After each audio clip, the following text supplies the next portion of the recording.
Who is this old Santa? I'm Alexei Shostakov, the Red Guardian. What? Have you ever felt undervalued, like you don't belong, like you literally don't have a role on your squad? If that's the case, Thunderbolts is a must-see movie. So welcome back to the channel. I'm Jocelyn, this is Jaden, a peak performance coach for a breakthrough coaching program called the Breakthrough Collective. And we are here to review movies in our Beyond the Film Room film series. And so in the Beyond the Film Room film series, we review movies from the lens of the four cores of peak performance: physical, mental, relational, spiritual. And we just have a great time kind of analyzing, reviewing, and then pulling elements out of the movie that we think athletes and business leaders can use to reflect on their own performance. So that's what we're going to do today for Thunderbolts. We saw it over the weekend. You've actually seen it twice already. And it's great. It's a return to form for Marvel for sure. If you saw Captain America: Brave New World and were very underwhelmed and you haven't seen this yet, you definitely go out and see it. So full warning, this is going to be a spoilery review. We're going to be talking about things that happen in the movie. So if you haven't seen it and don't want any spoilers, then go out and see it right away and then come back and watch this video. First thing that we're going to chat about is looking at Thunderbolts from the first core, which is physical. And there's a lot of things to unpack in this movie from a physical standpoint, but I'm just going to start with kind of what was your take on Sentry and his introduction into the MCU and kind of the type of character that he is and what he represents physically? Yeah. Well, Sentry has to be probably the most overpowered character the MCU has ever introduced, which is saying something. I mean, Wanda in Multiverse of Madness is quite insane. Thor obviously has been insane in like Infinity War. But Sentry is just a different level of powerful. I think that the first time I saw the movie, it was like, I was kind of just in shock by it. But the second time I saw the movie, I could actually realize like how powerful he is. Like he displays, I don't know how many different types of powers he has. He has the ability to like melt metal with John Walker's gun. He has the ability to fly, super strength, super speed. He has the Force. He's indestructible. He can stop bullets midair. Like he's probably the most powerful character we've ever seen. Like Valentina says, more powerful than all the Avengers rolled into one. So it's kind of, I'm interested to see what his future looks like, especially with this other side of him, the void side of him, which is just another element of his power, and how the two of them kind of coexist with one another. But yeah, no, I think it was breathtaking to see someone of that level in the MCU. Yeah, the level of his powers was, I think, was crazy, kind of off the charts. Even you think back to Endgame when Captain Marvel came in and was kind of going toe to toe with Thanos, and you were like, is she the most powerful being here that's ever been introduced? Yeah, so I think Sentry is even on that level, potentially beyond, because we don't actually know kind of the extent of his physical powers. But I think the other cool thing was just contrasting that with like the rest of the group, right? So even John Walker, who's a super soldier, still seems, pretty underwhelming in comparison to the original Captain America. You've got Yelena, who has no powers. I mean, she's trained as a widow, so she's super skilled. Ghost seems stronger maybe than I remember her in the Ant-Man movie. If you put like the super soldier serum aside, she's probably the only character that actually has powers, next to like, if Sentry's not a part of that group, like she's the only one who actually has the ability to do something supernatural. Yeah, it'll be interesting to see, like you said, especially with some of these massive movies coming up here in the next couple of years, what role Sentry is going to play, and how he, or whether or not he will just be able to kind of overpower other characters. So it'll be interesting to see how they use him, and I think that's a good segue. So we're talking about the physical aspects of the team and how there's such a massive difference between the Yelena and even the super soldiers and Sentry, and kind of how they match up together. The flip side of that, though, and what they're kind of using to I guess corral Sentry right now and keep him contained, as it were, is the mental side, yeah. Right? Which is it's a massive part of this movie. I think I saw some reviewer calling this like the mental health Avengers. So talk to me a little bit about what you thought about, you know, that aspect of mental health and how it was portrayed in this movie, basically for every single character. Like, you know, and talking about what I talked about at the top of the video in terms of feeling like you don't belong, feeling like you don't have a lot of value. That's an underlying theme throughout this entire film. I think that what's interesting is you can find a way to relate with like a certain character or multiple characters. They want their own redemption arc, but they also feel like it's nothing that they can really achieve. I think that we all have been there where, you know, we have a past that we feel like not only we regret, but Yelena puts in a way where she's like, yeah, but I have so many. I think that everyone's so hard on themselves that they believe that they also have so many. And so I think that a lot of people can understand where Yelena is coming from when she talks about feeling alone. And there's just a lot of stuff that like she wished she hadn't done in her past. John Walker is interesting because he doesn't actually have a hard past. He's like a war hero. It's his like recent past that's hard. It's the fact that he lost the Captain America title. He lost like all of his credibility at the end of Falcon and Winter Soldier. His family ended up leaving him. And so again, like, I think that's another character that people can look at and they're like, yeah, like it's not like I had like a hard like childhood or I've achieved a lot of stuff. It's that like sometimes you can achieve a lot of things and then like before you know it, it's gone. And then it's like, well, now what do I do? Like, where does John Walker place his value? He placed his value in being Captain America. And as soon as that was gone, he felt like he was worthless, despite being like a war hero and having all the medals that he had. None of it mattered. Yeah, none of it mattered.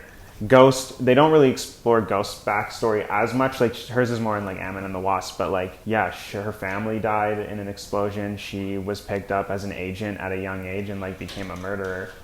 Kind of after the movie, I thought, is Bucky the leader of this team or is Yelena the leader of this team? And you know, you having seen it twice, maybe had a different vibe, but I immediately thought Bucky, just from experience and knowledge and kind of his political background, but also because from a mental standpoint, with the exception of Sentry, which we'll talk about, he probably has the most baggage, and he probably was the one who stuffed it and ignored it for the longest time. And they literally kind of explore this through the whole Falcon and Winter Soldier TV series. So if you haven't seen that, it's definitely worth watching because it adds a whole lot of depth to kind of Bucky's backstory, right? To understand John Walker, you definitely need to watch that series and kind of where he's coming from. But to your point about, you know, everyone having different levels of baggage, some being like, hey, they had a great backstory and then they did something wrong, and then from there they feel like, well, I can't pick myself up and recover, versus others who are like, I've always done something wrong and now I'm trying to do the right thing. But it's the ghosts from the past that constantly haunt me. I think in that way, Yelena and Bucky are very similar. The way I see it, so when it comes to like a leader standpoint, I think Bucky has been there, so he gets it. Like, he's been a part of a team before. However, I do think Yelena's probably the leader. I think that Yelena's displayed that she not only has the leadership qualities in the movie, but she also wants to be the leader of that team. And you see it throughout the whole movie. Like, even from the beginning in the vault, she's the one that's taking charge of like, okay, here's how we're going to get out of here. She also gives that pep talk to Bob at the beginning of the movie. Like, she just displays qualities where it's like, you can tell she cares about people and you can tell that she wants to lead.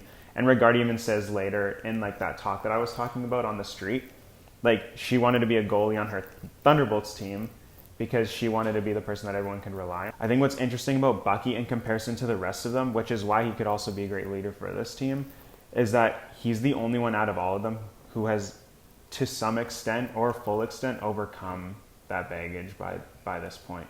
Yeah, and I think that was where my mind went in terms of leadership, and I thought that because, like you pointed out, Bucky's kind of overcome those things, and I almost feel like it's less about having overcome and more about, and I think Falcon says this to Bucky, you know, in a roundabout way in the series, is that like nobody cares anymore, right? Like, and that's kind of the lesson for a lot of us, right? So if you're looking at it from, you know, from a personal standpoint, or, you know, an athlete who is playing a game and has, you know, maybe they've had 2 or 3 bad games, right, in a row, and you come into the next game, and the person who's thinking about it the most is you. Yeah. Right? Like, you put such a magnifying glass over your past mistakes and your past errors, and the reality is that people, the people in your circle, are probably thinking about it, if at all, barely in comparison to to the lens that you're putting on it.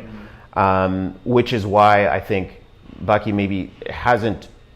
I think he probably still struggles with it, but I think he's come to the realization that it's like, I can move on. The mistakes you made in the past, they mean more to you than they do to anybody else, right? And so the cool thing about this group is that they all, in their own eyes, think that they're such bad people, but they come together and throughout the course of the film realize that, okay, well, you know what? All of this stuff in the past, we can like ignore it, we can overcome it, because there's a bigger purpose at hand. And we can disregard those things because the people on the outside looking in don't really care as much about our baggage as we do about it. If you were to look at a theme for the movie, that would be a great underlying theme, is that what you did in the past doesn't define who you are, right? And you can move past those things. I think the interesting thing, though, which is what makes Sentry as a character so interesting, because they do dive into some of his mental health struggles, and we've talked about some spoilery issues already, but I won't go into his whole backstory. But I find it interesting that the way they're choosing to deal with his character and contain his physical strength is by not unpacking the mental things that he talks about during the movie. So I think, and this will be a good segue into the relational aspects of the movie. But really, I mean, he's kind of gone through a lot, and so what ended up happening at the end of the movie is that, Jaden, you talked about the other character, the Void, which manifests essentially when he kind of loses control over the darkness, as it were, like physically and like literally and spiritually for him. The Void is kind of a manifestation of the darkness in him. So how they end up dealing with not having Sentry use his powers is by basically just like kind of shutting him down, right? They're like, well, because we know that the dark side could always rear its ugly head, he's just not going to do anything. Which I think I'm hoping they'll pay that off in further movies, because as we're talking about these other characters kind of dealing with the things that happened in their past and overcoming them and saying, you know what, we can move past them. He's the one character with the biggest baggage and the most impact for that baggage, who just chooses to stuff it essentially at this point and be like, I'm just not even going to touch it right now. Like they need to figure out how they can unpack that so that Sentry can become Sentry without having to worry about that side of him.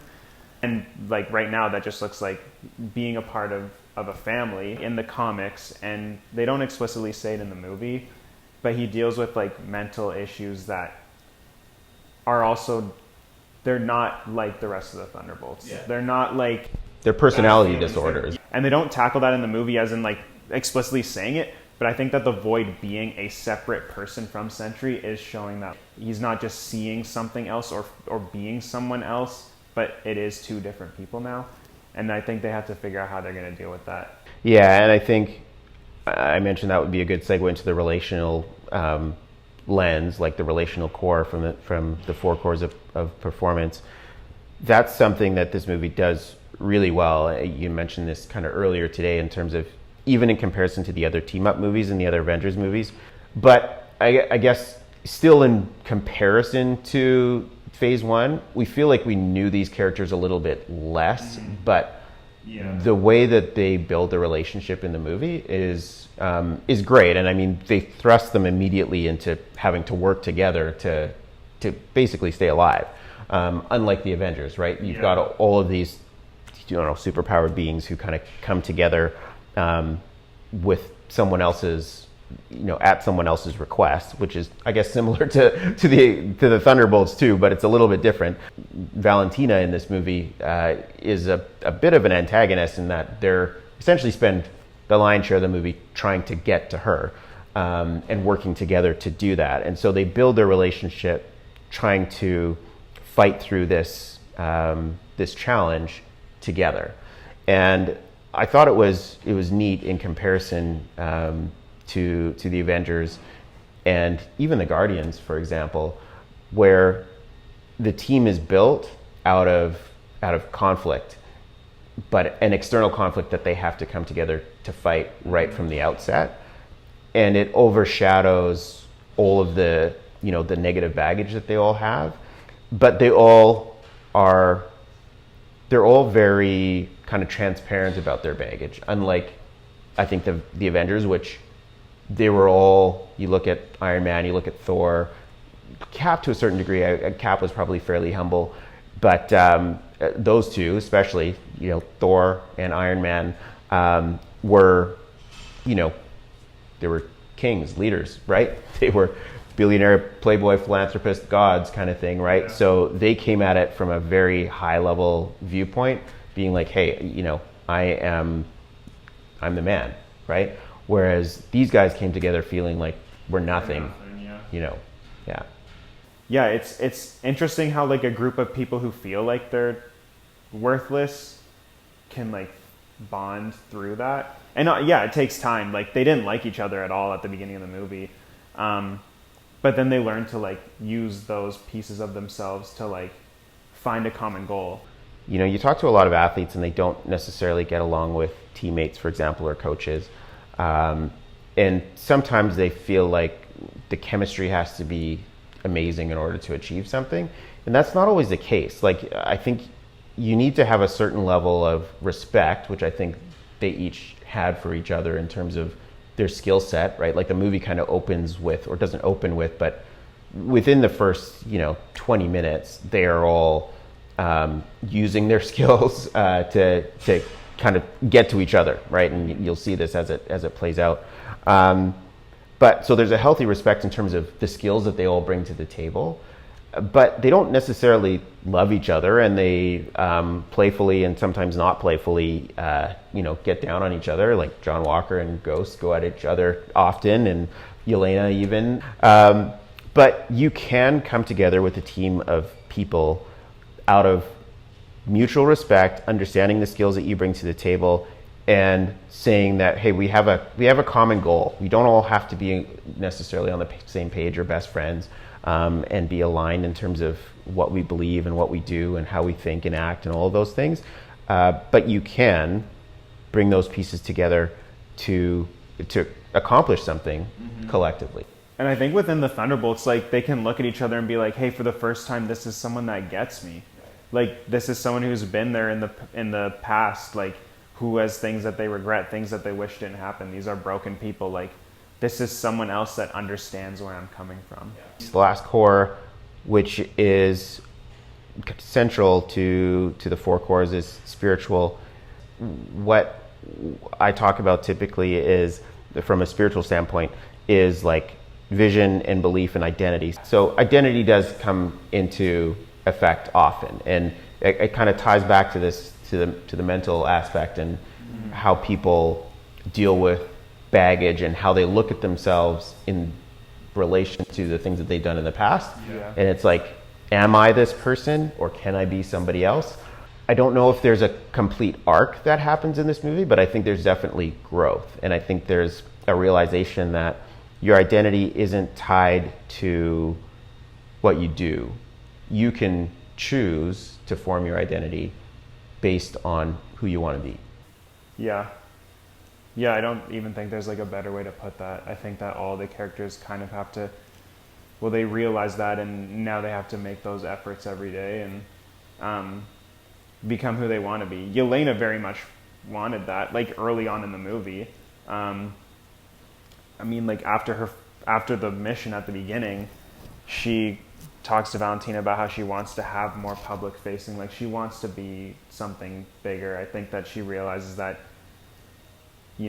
after talking to Red Guardian for the first time in his home, and he brings up Black Widow and how like Black Widow had a spark in her because she was a part of the Avengers, and like his last time he had a spark was when he was serving his country. But for Yelena, like she just wanted to do something good and be recognized for doing something good. And so she wanted to change that identity for herself. She didn't know how to. Yeah. And I think a lot of people don't know how to, and a lot of the people on the Thunderbolts don't know how to. Like they all want something different for themselves, but because they feel like they were one person for their whole life, like they cannot be anything else. And Bob struggles with his identity a lot, and like he doesn't really know like who he is. Like the reason he signed up for the Century Project in the first place because he just wanted to be someone different. Like he just wanted to show people that he was somebody or something and not nothing. And I mean, like you see it even throughout the movie, like Valentina will at first tells him what to do and like how to do his hair and like what missions he's going to go on and all this stuff. I think that's a great point, and I think kind of relating it back to even especially athletes who identify almost exclusively with what they do, right? Mm-hmm. Like it's like, I'm a basketball player or I'm a football player, and as you move up the ranks and you become more elite, that is even more closely tied to identity. So being able to have a vision kind of beyond what you do to, well, who's the type of person that I want to be is kind of critical. And I think the connection to Valentina is also super important, because what often happens for athletes especially, or even young business leaders, if they, you have a mentor, you have someone that you've looked up to, and if you're not careful and they're not the right person either, they can form that identity for you, mm-hmm. right? And instead of you taking ownership of it, you have someone else telling you what to do, what to wear, what to say, and you start to lose that sense of, okay, well, like, really, who am I? Am I doing this for you, or am I doing this for me? Like, what is it about? And I think it's interesting, that contrast with, we were talking about kind of Valentina and Nick Fury and kind of the difference, right? And I think the difference with this group and why Valentina was able to take such advantage of them, I think, was that they lacked any clear sense of identity, and because they were broken, they were willing to just kind of do whatever for whoever. Yeah. And you see that shift happen over the course of the movie, and I think that's a big takeaway, is just to be careful of, if you lack that sense of identity and you are dealing with, feeling as if I don't really belong, maybe I'm not worth it, or I don't really measure up, it can be easy for somebody else to come in and shape that identity for you. Kind of going back to the theme at the top, the movie really does a good job of, from a very personal point of view, it feels like you can relate, like you said, Jaden, to all of these characters at different points in time. And it underscores this theme of, we all have things that we're dealing with, we all have struggles that we're dealing with, but they don't have to define who we are. We can have a vision and a vision for who we can become and what that identity can look like. And I think the big theme, I actually thought it was mental at first, but I think, having you kind of talk it through, the relational component of just having a circle of people around you that can relate, can understand, that you can walk with, I think can completely reshape your outlook and help you achieve things that maybe you thought weren't possible. These characters just needed people, really, to help them get over those mental hurdles that they were struggling with. Because I think outside of Century, even with Century, like the biggest component to all of their mental health was loneliness. Mm-hmm. And like Valentina gave them something that they needed, and that was the need to be wanted, and until they meet each other. And even immediately, and they don't have great chemistry yet as a team with Ghost, Yelena, and John Walker after the vault scene. But even immediately when Red Guardian comes to pick them up in the limo, he tells Yelena that he can see a spark already lighting up in her just because she's around people. But they worked together to get through something, and Alexei could see that it was impacting Yelena. Totally. Yeah, I did like I feel like he was there for comic relief, but he was also there to be that spark, like that one, kind of deluded friend who's like, hey, let's go out and do this all the time, and everyone else is like, seriously? But he was that motor, he was that engine for the team, and he always believed, right, that they could do whatever it is that they set out to do. So I think we probably talked about him the least, but I think he has a very key role in terms of the relational dynamic within that movie. So if you haven't seen it, definitely get out and see it. Subscribe here. We're going to be doing more movie reviews. This is going to be a big year for for movies of all shapes and sizes. So we're going to be doing a lot more of these 4-core reviews, and we'll see you on our next video.